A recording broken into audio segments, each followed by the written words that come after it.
তাফসীরে কুরতুবীর মধ্যে এই আয়াতের এই শব্দের শেষ অংশে একটি কথা বলেছেন, সেখান থেকেই আলোচনার শুরু। যদি আপনারা বিগত 2 জুমায় না থেকে থাকেন তাহলে এই আয়াতটা বোঝা তার জন্য একটু কষ্ট করি, যেহেতু আমি একটু লম্বা আলোচনা করে থাকি আর ধারাবাহিক আলোচনা করলে একটি সুন্দর গঠনমূলক আমাদের জন্য করণীয় বর্জনীয়গুলো বুঝে আসে। এই জন্যে আমরা যারা বিশেষ করে এখানে নামাজ পড়ি তারা যদি যথা সময় মতন আসতে পারি তাহলে আলোচনাগুলো বুঝে আসবে।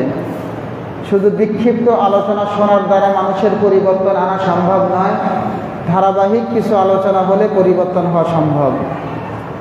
এজন্যই আল্লামা কুরতুবী রাহিমাহুল্লাহ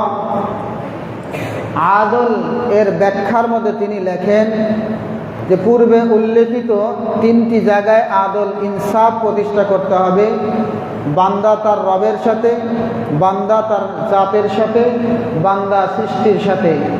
তো এরই পরিপ্রেক্ষিতে তিনি বলেন আদল প্রতিষ্ঠা করার এক নাম হলো নিজের কর্মজীবন, নিজের চারিত্রিক জীবন সব জায়গায় বরাবরই সব কিছুতেই আপনাকে আমাকে ভালো কাজটাকে গ্রহণ করতে হবে। আর কর্মজীবন, সামাজিক জীবন, ব্যক্তি জীবন সব জায়গায় অপ্রয়োজনীয় গর্হিত কাজ থেকে নিজেকে বাঁচিয়ে রাখতে হবে। এইটা এই আয়াত থেকে আল্লামা কুরতুবী রাহিমাহুল্লাহ এই কথাটা বলেছেন। এরপরে আলোচনা হলো ইহসান। আল্লাহ তাআলা আপনার আমার উপরে 3টি দায়িত্ব দিয়েছিলেন, 3টি কাজ করলে মানুষ সফলতা লাভ করতে পারে। কয়টি কাজ করলে? তার 1 নাম্বার হলো আদল প্রতিষ্ঠা করা। কি করা? 2 নাম্বার হলো ইহসান। 2 নাম্বার কি? ইহসান।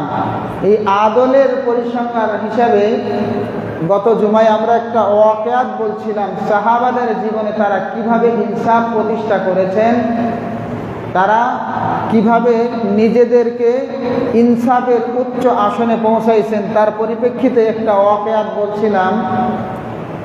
সে ওয়াকিয়াতটা দ্বারাই সূচনা করতে চাচ্ছি, আল্লাহ তাআলা যেন তৌফিক দান করেন।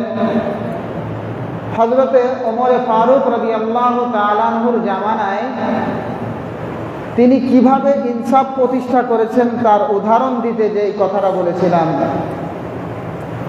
তো ঘটনার সূচনা আমরা শুনেছি, একজন যুবক মদিনা থেকে অনেক দূরে বাড়ি, সে মদিনায় যাচ্ছিল, মাঝখানে আরাম করার জন্য খেজুরের